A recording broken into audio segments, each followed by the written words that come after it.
자, 우리를 거룩하게 만들기 위한 하나님의 뜻은 그거 자체로 은혜예요. 이 뜻을 존중하고 그래서 하나님을 두려워하는 성도는 일상의 아주 작은 것에서부터 매일매일 반복되고 있지만 그것이 결코 당연한 것은 아니구나라는 것을 아는 인지에서 하나님의 은혜를 느끼고 깨닫고 누리는 겁니다. 그리고 저는요, 베드로의 말처럼 바로 이런 삶의 방식이 과거의 헛된 생활 방식에서 해방된 우리의 새 생활 방식이라고 말씀드리고 싶어요.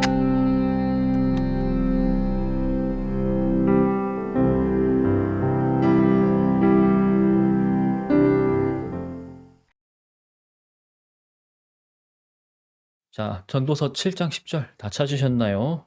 제가 읽도록 하겠습니다. 옛날이 지금보다 더 좋은 까닭이 무엇이냐고 묻지 말아라. 이런 질문은 지혜롭지 못하다. 3장 13절을 읽도록 하겠습니다. 사람이 먹을 수 있고 마실 수 있고 하는 일에 만족을 누릴 수 있다면 이것이야말로 하나님이 주신 은총이다. 오늘은 이 두 구절을 가지고요. 오늘의 은혜라는 제목으로 여러분과 함께 말씀을 나누려고 합니다. 우리가 이제 앞선 성경 강좌 시간에 오늘을 끝으로 전도서 내용을 마무리했는데요. 오늘은 이 전도서에서 제가 조금 더 깊이 다루고 싶었던 내용들을 설교로 준비해봤습니다. 자, 오늘 전도서와 함께 나눌 말씀의 주제는요. 전도서와 웨슬리의 만남이라고도 부를 수 있을 것 같아요. 자, 교회 1월 달력의 명언 여러분들 보셨는지 모르겠습니다. 웨슬리의 명언이었는데요. 하나님의 은혜는 과거만을 위한 것이 아니라 현재의 모든 순간을 위한 것이다 라고 적혀 있었을 겁니다. 자, 웨슬리 이 말을 우리가 오늘 전도서의 본문 말씀과 연결하면요. 하나님이 주시는 어떤 은혜를 과거 아니면 미래로 한정 짓지 않고요. 오늘 바로 지금 누리라는 공통된 교훈을 얻을 수 있을 겁니다. 은혜라는 게 뭐죠? 우리가 알기로는 거저 베푸는 친절이나 호의, 도움, 혜택 이런 것들입니다. 그렇다면 은혜라는 것은 분명히 사랑에서 오는 걸 거예요. 왜냐? 거저 주는 거거든요. 사랑하지 않는데 아무런 대가를 바라지 않고서 거저 친절, 호의, 혜택, 도움을 베풀 리는 없겠죠. 자, 그러면 하나님의 은혜라는 것은 하나님의 사랑에서 오는 정말로 실질적인 축복이라고도 말씀드릴 수 있겠습니다. 하나님의 은혜가 우리 삶에서 실질적인 친절이나 도움, 호의 이런 것들로 나타날 때 우리는 그것을 분명히 느끼고 보고 체감할 수 있죠. 만약에 우리가 하나님이 주시는 그런 많은 은혜들을 놓치면서 신앙생활을 한다면 하나님과 함께 걷는다면 우리가 삶에서 정말로 대부분을 손해를 보면서 산다고 말해도 과언이 아닐 겁니다. 그런데 안타깝게도 많은 그리스도인들이요 여전히 찰싹거리는 그 작은 파도를 보고 저 드넓은 은혜의 바다를 우울의 바다, 두려움의 바다, 불신의 바다로 보고는 한다는 겁니다. 이런 자신의 모습을 볼 때마다 사실 누구나 자기에게 실망을 금치 않을 수 없을 겁니다. 도대체 나는 왜 이렇게 믿음이 약할까? 나는 왜 남들보다 은혜를 덜 받는 것 같지? 아니면 다른 성도들은 하나님의 은혜를 많이 받아서 앞으로 쭉쭉 잘 나가고 있는 것 같은데, 항해 잘 하고 있는 것 같은데, 나는 왜 이렇게 바람을 못 받고 제자리에서 서 있는 것 같지? 이런 생각이 들 수 있어요. 자, 그런데 우리는 이런 생각이 들 때마다 내가 생각하는 하나님의 은혜라는 것이 정말 하나님의 은혜가 가지고 있는 본질과 일치하는가? 이것을 돌아볼 필요가 있습니다. 그래서 오늘은요, 함께 은혜에 관한 오해, 그리고 진실을 파헤쳐 보면서 하나님과 동행하는 바로 이 순간, 오늘, 지금, 이 순간을 가장 은혜스럽게 누릴 수 있는 비결을 나누어 보려고 해요. 그래서 여러분들이 설교 들으시면서 이 세 가지 질문을 한번 생각해 보셨으면 좋겠습니다. 첫 번째, 과거의 은혜가 오늘도 같은 에너지를 주지 못할 때가 있어요. 내가 과거에 하나님의 은혜를 경험해 보지 못한 게 아닙니다. 내가 분명히 기억하는 것들이 있거든요. 그런데 오늘은 왜 이렇게 그 은혜를 못 받는 것 같이 느껴질까? 두 번째는요, 나의 믿음이 하나님의 은혜를 제한하는 순간들이 있습니다. 그럼 그것의 이유는 무엇일까요? 마지막 세 번째, 우리가 분명히 은혜를 받고 있거든요. 그런데도 은혜를 다 누리지 못할 때도 있습니다. 이건 어디서 기인하는 문제일까요? 오늘 이 물음에 대한 답을 찾으신다면 저는 적어도 우리 성도분들 중에서 하나님께 어린아이처럼 불평하는 분은 없을 거라고 생각을 해요. 바로 그런 성숙한 자세는요.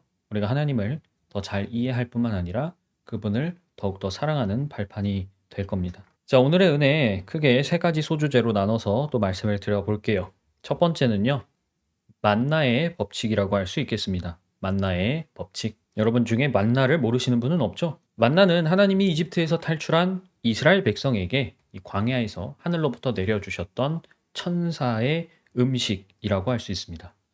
하늘의 양식이라고도 불렸는데요. 만나라는 것은 먹을 것이 하나도 없던 광야에서 새벽마다 이 이슬처럼 내려왔던 음식이었죠. 이런 만나의 특징은 우리가 크게 세 가지로 좀 요약을 해볼 수 있습니다. 자, 첫 번째로 만나는 하늘에서 내려옵니다. 자, 두 번째로 만나는 매일 먹을 만큼 걷어야 합니다. 그래서 세 번째로 다음 날까지 남겨둘 경우 썩게 됩니다. 그날 그날 필요한 만큼 그날 그날 아침에 일어나서 가서 받아와야 돼요. 그런데 이런 만나의 특징이 은혜의 속성과도 상당히 유사하다는 겁니다. 어떤 점에서요? 첫 번째, 은혜도 마찬가지로 하늘에서 내려옵니다. 하나님으로부터 오는 것이죠.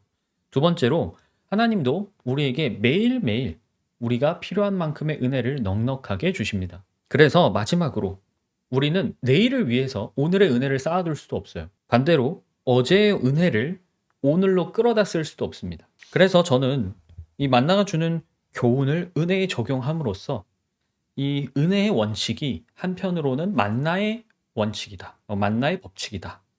라고도 이름을 붙일 수 있을 것 같습니다. 어제 받은 만나를 오늘 먹을 수는 없어요. 마찬가지로 과거의 은혜라는 것을 우리가 오늘 소비할 수는 없습니다. 그러니까 내가 과거에 하나님과 어떤 은혜로운 경험을 한 것이 지금 소비할 수 있는 영적인 양식이 될 수는 없다는 거예요. 왜냐? 그건 말 그대로 경험, 기억이기 때문이에요. 내가 어제 만나를 먹었지? 라는 기억을 내가 오늘 만나를 먹음으로써 실질적으로 배불리 할 수 있는 건 아니잖아요. 이처럼 우리가 받은 과거의 은혜는 경험, 간증, 기억 이런 것들을 통해서 내가 이미 성장했다는 것을 알려주는 하나의 지표입니다. 나는 이미 그걸 소비한 거예요. 그러면서 나는 오늘 여기 있는 거죠. 이미 성장을 위해서 내가 먹었던 그 은혜는 영적 양식은 분해되고 사용이 되었기 때문에 나는 오늘을 살기 위해서는 또 오늘의 은혜가 오늘 먹어야 할 영적 양식이 필요한 거예요. 성경에 보면 모세가 그날 먹을 만나만 거두라고 분명히 강조를 했는데 또 말을 안 듣고 다음날 먹을 만나까지 미리 쌓아두었다가 그게 썩어서 악취가 났던 사례가 있었습니다. 이런 행동의 동기는 뭘까요? 개인적으로는 게으름 아니면 욕심 둘 중 하나라고 생각을 하는데 이게 은혜에 있어서도 게으름을 피우거나 욕심을 내는 것은 별로 도움이 안 된다는 겁니다. 자, 어제의 은혜를 오늘 끌어다 쓰려고 하는 거 마치 만나를 미리 쌓아두는 거랑 비슷한 건데요. 그건 내가 일하지 않고 먹으려는 욕심이라고 볼 수도 있을 거고요. 또 오늘 받은 은혜를 내일로 미루는 거 오늘 왕창 쌓아둬서 내일 해야지 라고 미루는 것도 게으름을 피우는 것이라고 볼 수 있어요. 그러면 이런 게으름은 우리가 하나님 한 분으로 만족하는 데는 사실 별 도움이 안 될 겁니다. 우리는 예수님이 우리를 위해서 보여주신 그 큰 십자가의 사랑 하나만으로도 날마다 새로운 은혜를 받을 수 있습니다. 이런 찬송가 가사가 있잖아요. 들어도 또 새롭네. 우리가 이 성경의 말씀 한 권을 가지고서도 평생 은혜를 끊임없이 공급받고 있습니다. 그 사실만 봐도 분명하게 알 수 있는 게 뭐예요? 우리가 생각하는 새로움, 하나님이 우리한테 주시는 새로움이라는 것에는 분명한 차이가 있다는 겁니다. 이게 전도서에도 분명히 다루고 있는 주제였잖아요. 전도자는 사람들이 늘 새로운 것을 찾아다니고 여기 보세요. 여기 새로운 게 있습니다. 여기 또 새로운 게 있어요. 이런 식으로 얘기하고 있지만 정말 해 아래 새로운 것이 있느냐고 반문하고 있죠. 유행은 돌고 돈다라는 말처럼 사람들은 늘 새로운 것을 소비하고 싶어 합니다. 하지만 소비하는 그 즉시 그 새로운 것은 이제 낡아버려요. 옛것이 돼버려요. 올드 패션이 되는 거죠. 그러니까 사람들이 이 세상에서 소비하고 있는 새로움이라는 것은 그 본질이 전에 전혀 없던 것을 소비한다라기보다는 어느 정도 시간이 흘러서 우리한테 그냥 잊혀졌기 때문에 오랜만에 보니까 또 새롭네 라는 이 성질을 갖고 있다는 거에 조금 가깝다는 거죠. 근데 그래서 어떤 사람은 또 기독교의 콘텐츠에 대해서도 비판을 할 수 있을 겁니다. 성경의 내용은 한정돼 있어요. 그리고 사람들은 뭐 누가 어떤 새로운 해석을 내놓았다 그러면 와 이래가지고 우르르르 달려가지만 사실 따지고 보면 그 해석은 이미 예전에 누군가가 내놓았던 것일 가능성이 높습니다. 그냥 알려지지 않았거나 내가 몰랐을 뿐인 거죠. 자, 그러면 사람들이 세상에서 어떤 새로운 콘텐츠를 계속 소비하는 것과 우리 그리스도인들이 영적 양식으로서 기독교적인 콘텐츠를 소비하는 것에는 무슨 차이가 있느냐 의문이 들 수 있어요. 물론 제가 여기서 말씀드리는 이제 기독교 콘텐츠는 말씀을 읽거나 묵상하거나 뭐 이제 그런 내용과 관련돼서 우리가 보고 듣고 읽을 수 있는 그런 여러 가지 유형을 말하는 겁니다. 우리는 분명히 이런 소비들을 통해서 신앙생활에서 여러 가지 도움을 얻고 있고 또 그게 완전히 새로운 내용이 아니더라도 우리에게는 또 항상 그날 그날 필요한 은혜들을 주잖아요. 여기서 세상과 우리 그리스도인들이 가지고 있는 가장 큰 구분점은 우리가 맛보고 있는 새로움, 그날 그날 필요해서 하나님께서 내려주시는 그 신선한 은혜들은 죽음 앞에서 허무하지 않다는데 가장 큰 차이가 있는 겁니다. 하나님께서 하늘에서 내려주시는 그 은혜가 우리의 죽음 앞에서 허무하지 않을 수 있는 이유는 하나님이 주시는 이 은혜는요. 그 은혜가 성령님을 통해서 나의 영을 살리기 때문입니다. 그래서 우리는 다시금 원론적인 이야기로 돌아올 수밖에 없어요. 골고다 언덕에서 피 흘리시고 부활하신 예수님의 희생을 믿었을 때 우리는 하나님의 영, 그러니까 아들의 영이라고 불리는 양자되는 그 영을 먼저 받았습니다.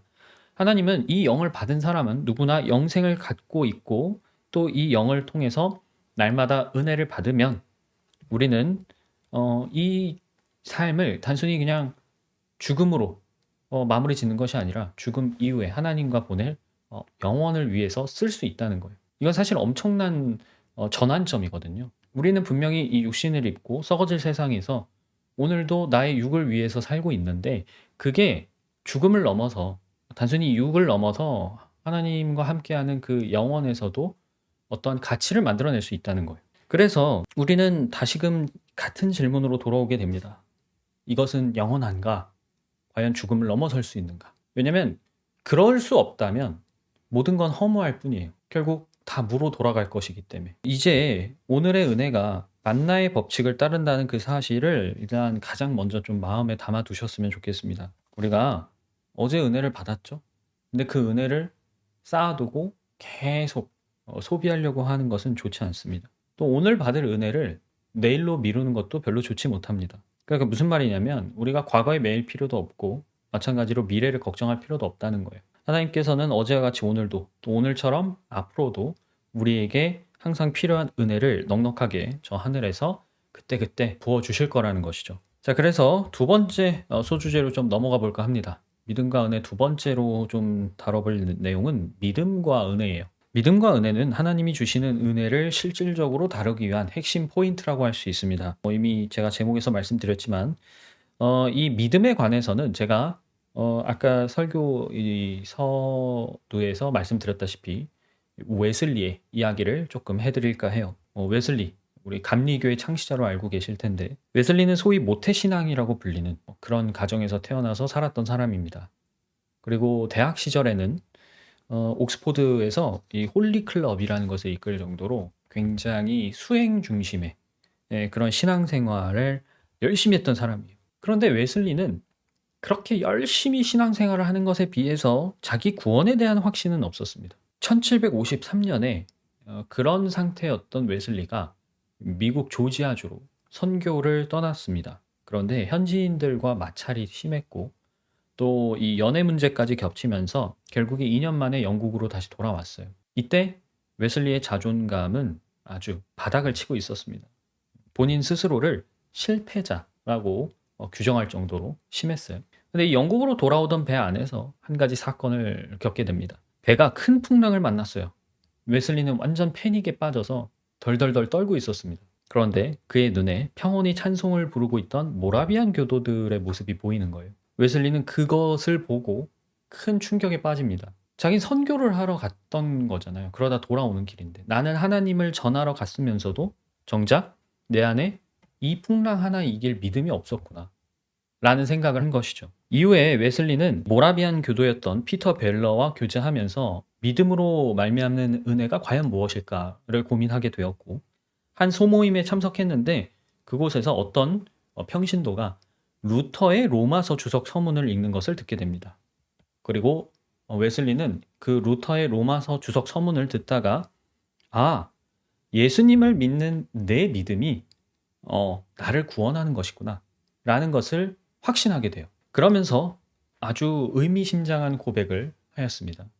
나는 하나님을 믿는 것이 아니라 하나님에 대해 믿고 있었다라고 얘기했어요. 굉장히 중요한 포인트입니다. 웨슬리 이 고백이 수백 년이 지난 우리에게도 지금 경종을 알리고 있어요. 아는 것과 믿는 것은 다르다는 거예요. 성경에 적힌 하나님은 이런 분이야 라는 것을 아는 것과 그런 분을 믿는 것은 완전히 다른 말이라는 뜻이죠.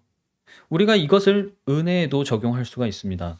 여러분이 하나님의 은혜는 뭐야? 라고 아는 것과 내가 그 은혜를 믿는 것은 완전히 다른 이야기라는 거예요. 예를 들어서 메뉴판에 있는 음식 그림을 보고 이 음식이 이렇게 생겼구나.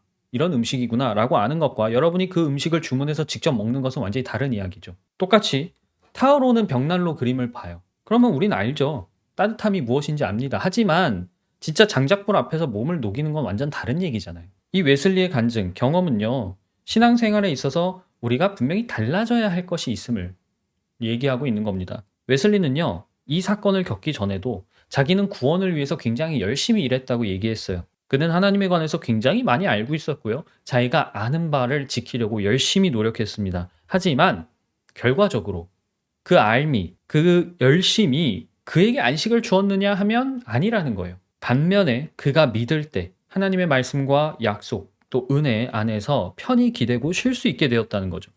이건요, 예수님이 그 집에 오셨을 때, 마르다와 마리아의 집에 오셨을 때 손님을 맞으려고 막 분주했던 마르다, 그리고 예수님 앞에서 그분의 말씀을 경청하고 있었던 마리아의 모습과도 비슷합니다. 마르다가 예수님을 사랑하지 않았던 게 아니에요. 예수님을 사랑하니까 섬기고 싶어서 열심히 한 거죠. 그러나 자기가 예수님을 위해서 해드리고 싶었던 것과 예수님이 그녀에게 바라셨던 것에는 갭이 있었던 거예요. 우리가 믿음을 아무리 강조해도 지나치지 않은 이유가 있습니다. 믿음이라는 게 없다면 과거의 은혜도 미래에 약속된 은혜도 나한테는 아무런 감사, 기쁨, 평안 이런 것들을 주지 못하기 때문에 그래요. 자, 그래서 제가 늘 강조드리는 부분이 뭐였느냐? 많이 아느냐, 적게 아느냐, 그거보다 더 중요한 게 있어요. 아는 만큼 믿느냐는 거예요. 사람들이 적게 알면 또 적게 안다고 핑계를 대죠. 근데 그건 중요한 게 아니라는 겁니다. 하나님께는. 적게 알아도 돼요. 근데 아는 만큼 믿으면 하나님은 그 믿음을 보시고 그 사람을 통해서 일을 하신다는 겁니다. 교회사를 통해 보건대 우리보다 말씀을 듣거나 읽을 기회가 적었던 수많은 사람들이 있었어요. 지금처럼 우리보다 많은 지식을 알지 못한, 많은 교훈들을 서로 나누지 못했던 믿음의 선조들이 있었습니다. 그런데 그렇다고 해서 그 사람들이 자기 삶에서 평안, 기쁨, 감사, 은혜를 못 누렸느냐? 라고 묻는다면 전혀 아니라는 거죠. 하나님의 은혜는 우리의 암, 우리의 이해, 지식, 이성 이런 것들을 초월합니다.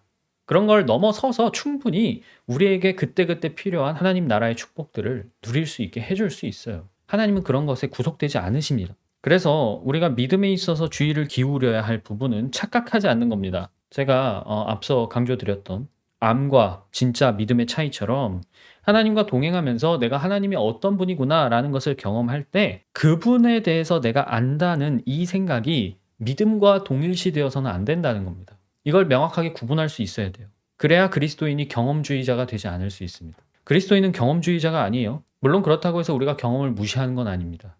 경험 중요하죠. 하지만 경험은 믿음의 근거가 아니에요. 만약 여러분의 경험이 믿음의 유일한 근거가 된다면 그 믿음은 결코 믿음으로써 완성될 수 없습니다. 내가 겪은 어떤 사건, 기도응답, 깨달음 이런 것들이 인격적인 하나님에 대한 깊은 신뢰로 나아가야 돼요. 거기에 녹아들어서 나를 실질적으로 성장시켜야 됩니다. 그러지 않으면 경험은 그냥 경험일 뿐인 거예요.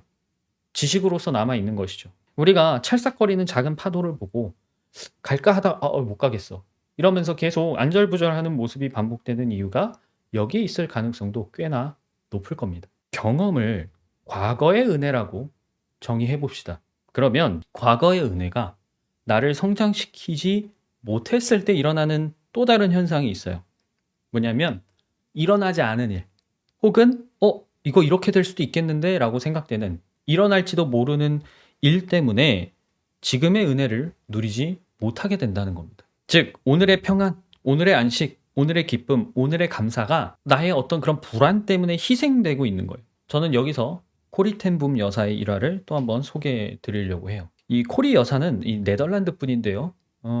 이 유대인들을 2차 세계대전 때 나치들로부터 도와주었다가 온 가족이 체포가 돼서 이 나치 수용소에서 복역을 했었습니다. 그런 그녀가 이 어렸을 적에 아버지한테 이렇게 물었던 적이 있다고 해요. 나중에 박해를 받으면 전 못 견딜 것 같아요. 그런데 그때 그녀의 아버지가 물었습니다. 기차를 탈 때 이 아빠가 언제 너한테 표를 줬지? 코리 여사가 답을 했죠. 기차를 타기 전에 주셨죠. 그런데 아버지가 이렇게 답을 하셨습니다.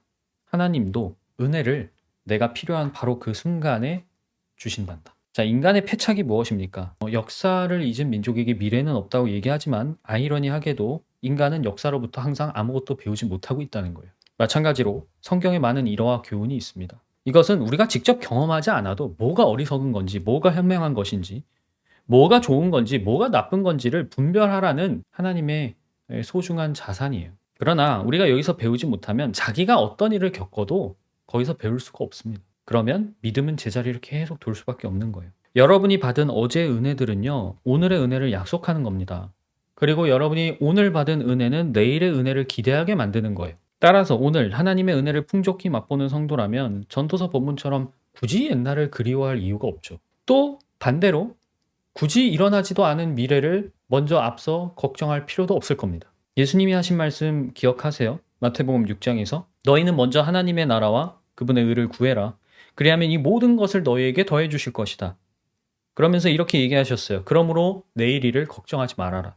내일 걱정은 내일이 맡아서 할 것이다. 한날의 괴로움은 그날에 겪는 것으로 족하다라고 하셨어요. 바로 이것이 제가 드리고 싶은 말씀을 예수님이 해주신 겁니다. 오늘 여러분에게 주신 그 은혜는요, 여러분 눈에 어떻게 보이든 상관없이 그날 충분할 만큼 하나님이 주신 거예요. 저는 여러분이 걱정을 가불함으로써 곧 믿음이 없어서 오늘의 은혜를 희생시키는 분이 한 분도 없기를 진심으로 바랍니다.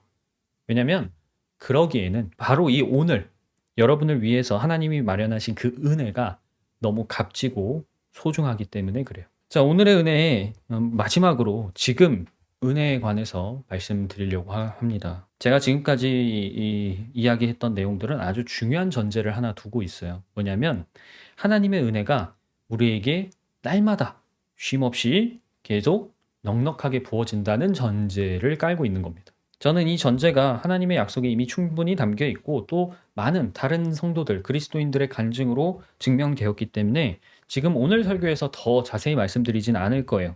다만 저는 이 전제에서 여러분들이 오늘 설교에서 반드시 안고 가져가야 할 중요한 교훈을 말씀드리려고 하는 겁니다. 하나님의 은혜는 이미 우리 곁에 있어요.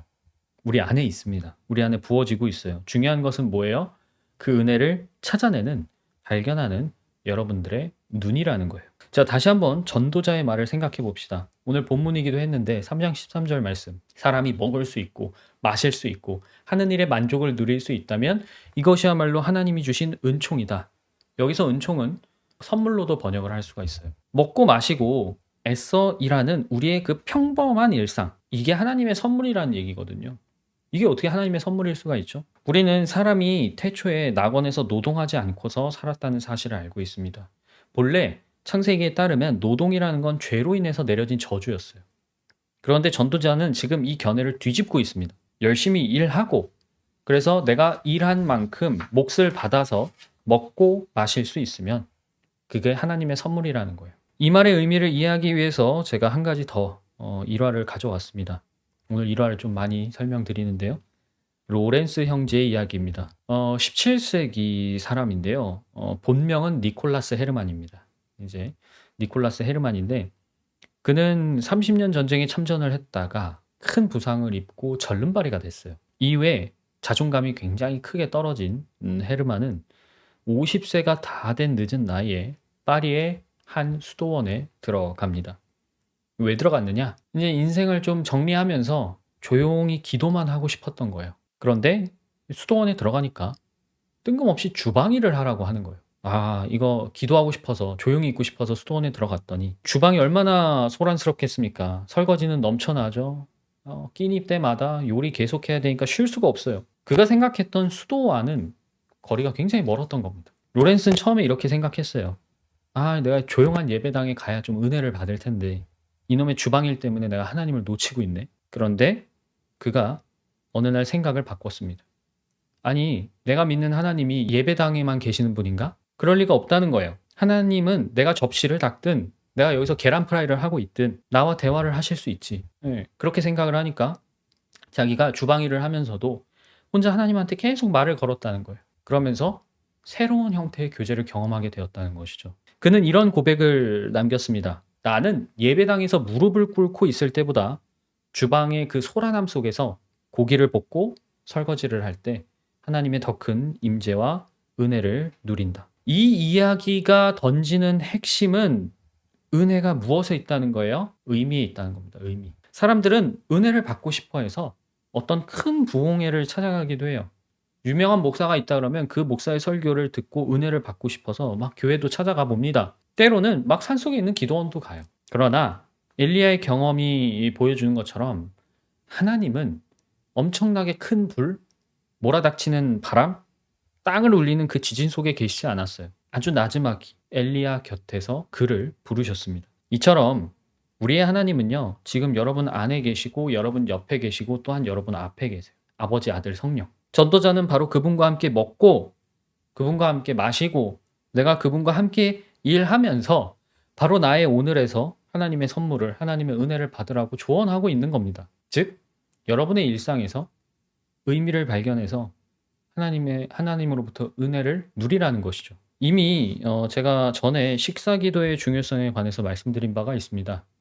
근데 그때 굉장히 많은 분들이 동감을 해주셨어요. 마찬가지로 은혜도 그렇습니다. 우리가 일상에서 계속해서 반복드리는 기도들이 있는데 그게 여러분들이 삶의 아주 작은 것에서부터 하나님의 은혜를 누리고 또 맛볼 수 있는 아주 중요한 통로가 된다는 거예요. 예를 들어 내가 아침에 일어나는 거, 아침에 일어나서 식사하고 점심 먹고 저녁 먹는 거, 내가 오늘 하루 내게 주어진 일을 할 수 있도록 잘 출근해서 열심히 일하고 퇴근하는 거, 눈을 감을 때, 편히 잠에 들 때, 이 모든 상황에서 여러분들이 자주 하는 기도들을 보면 사실 막 대단한 내용은 없습니다. 늘 그렇듯이 뭐 반복되는 일상들일 거예요. 그러나 내가 먹고 마시든 아니면 일을 하든 내 삶에서 반복적으로 수행하는 일을 하든 이런 일들 앞에서 여러분들이 계속해서 기도하는 것은 지금 내가 하려는 이 행동, 이 일이 하나님의 의미가 될 수 있도록 의미를 찾고 또한 하나님으로부터 의미를 받는 그러한 과정이라는 것이죠. 나는 왜 이 음식을 먹지? 나는 왜 이 일을 하지?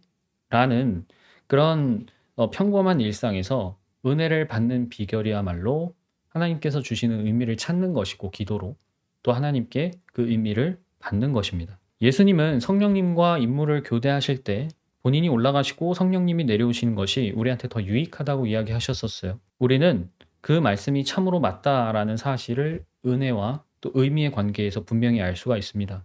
성령께서 우리 안에 거하실 때 우리는 한 사람도 빠짐없이, 그러니까 각자 어떤 인생을 어디에서 살고 있든지 상관없이 하나님의 나라를 만족스럽게 누릴 수가 있다는 거예요. 그러니까 핵심은 뭐예요? 하나님의 나라가 없거나 하나님의 나라 안에 은혜가 부족한 게 아니에요. 내가 감지를 못하는 겁니다. 내가 발견하지 못하는 거예요. 나한테 그걸 느낄 수 있는 감각, 영적인 감각이 부족한 것이고 내가 그걸 볼 수 있는 영적인 눈이 없는 것이죠. 자, 이 즈음에서 돌아온 탕자의 이야기를 다시 한번 생각해 봅시다. 제가 여기서 초점을 맞추려는 대상은 아버지의 재산을 탕진하고 돌아온 동생이 아니에요. 형입니다, 형. 아버지가 동생을 환대했을 때 형이 뭐라고 불평을 했습니까? 나는 이렇게 여러 해를 두고 아버지를 섬기고 있고 아버지의 명령을 한 번도 어긴 일이 없는데 나에게는 친구들과 함께 즐기라고 염소 새끼 한 마리도 주신 적이 없습니다. 그런데 아버지는 인자하게 이렇게 답했어요. 얘야, 너는 늘 나와 함께 있으니 내가 가진 모든 것은 다 네 것이다. 이 아버지의 말이 지금 은혜를 못 누린다고 불평하는 사람들에게 하시는 하나님의 말씀처럼 들리지 않나요? 하나님, 저 너무 힘들어요. 제 삶에 은혜를 느낄 일이 없습니다. 도대체 제가 뭘 감사해야 돼요? 뭘 기뻐해야 돼요? 제가 무엇으로 평안을 얻을 수 있죠? 이런 불평을 하는 사람들에게 아버지는 똑같이 대답하실 거예요. 넌 나와 함께 있지 않느냐? 나는 이미 내게 모든 것을 다 주었다. 핵심은 뭐예요? 이미 하나님께서는 당신이 가지신 모든 것을 우리한테 주셨다는 겁니다. 하나님의 능력, 뜻, 마음, 사랑, 소망, 믿음, 덕, 인내, 기쁨, 감사, 친절, 이 외에도 수많은 것들이 다 여러분의 것이에요. 탕자의 형은 아니 아버지가 이렇게 말 잡는 나보다 저렇게 하찮은 보잘것없는 저런 멍청한 동생을 더 사랑해? 더 아껴? 라고 생각을 했지만 그렇게 느꼈지만 정작 중요한 것은 뭐예요? 아버지의 모든 것을 다 갖고서도 그걸 누리지 못하고 있는 본인의 어리석음을 생각하지 못했다는 거예요. 그에게 염소 새끼를 주지 않아도 이미 그 염소 새끼는 그의 것이었어요. 우리는 하나님께서 우리와 늘 함께 계시기 때문에 오히려 그분이 나와 함께 계시지라는 사실, 내가 하나님 나라의 모든 것을 지금 상속받을 사람이지라는 것을 종종 잊고는 합니다. 그래서 더욱 중요한 게 뭐예요? 여러분이 매일 매순간 하나님을 경외하는 마음이 더 중요한 거예요. 경외는 두 가지로 이루어져 있습니다. 하나는 존중이에요. 존경이죠. 또 다른 하나는 뭡니까? 떨림이에요. 두려움입니다. 이것이 경외예요. 창조주로서의 하나님, 아버지로서의 하나님, 머리로서 예수님. 이렇게 하나님을 존경하는 사람은 하나님의 권위를 두려워합니다. 베드로는요, 우리 모두에게 두려움 가운데서 나그네 시절을 사는 그런 사람이 되어야 한다고 가르치고 있습니다. 베드로전서 1장 14절에서 19절까지 보면 이렇게 얘기를 하죠. 순종하는 자녀로서 여러분은 전에 모르고 쫓았던 욕망을 따라 살지 말고 여러분을 불러주신 그 거룩하신 분을 따라 모든 행실을 거룩하게 하십시오. 성경이 기록하기를 내가 거룩하니 너희도 거룩하라 하였습니다. 그리고 사람을 겉모양으로 판단하지 않으시고 각 사람의 행위대로 심판하시는 분을 여러분이 아버지라고 부르고 있으니 여러분은 나그네 삶을 사는 동안 두려운 마음으로 살아가십시오. 여러분은 조상으로부터 물려받은 여러분의 헛된 생활 방식에서 해방되었습니다. 여러분도 아시지만 그것은 은이나 금과 같은 썩어질 것으로 된 것이 아니라 흠없고 티가 없는 어린 양의 피와 같은 그리스도의 귀한 피로 되었습니다. 자, 우리를 거룩하게 만들기 위한 하나님의 뜻은 그거 자체로 은혜예요. 이 뜻을 존중하고 그래서 하나님을 두려워하는 성도는 일상의 아주 작은 것에서부터 매일매일 반복되고 있지만 그것이 결코 당연한 것은 아니구나라는 것을 아는 인지에서 하나님의 은혜를 느끼고 깨닫고 누리는 겁니다. 그리고 저는요, 베드로의 말처럼 바로 이런 삶의 방식이 과거의 헛된 생활 방식에서 해방된 우리의 새 생활 방식이라고 말씀드리고 싶어요. 이 새 생활 방식이 바로 오늘을 하나님과 함께 걷는 그 날마다 모든 날들을 그분의 은혜로 충만하게 채우는 성령의 능력이 될 겁니다. 자, 성도 여러분, 이미 저 하늘의 창은 활짝 열려 있어요. 하나님께서는 우리에게 하늘에서 넘치는 그 은혜를 이미 감당할 수 없을 만큼 넉넉히 주고 계십니다.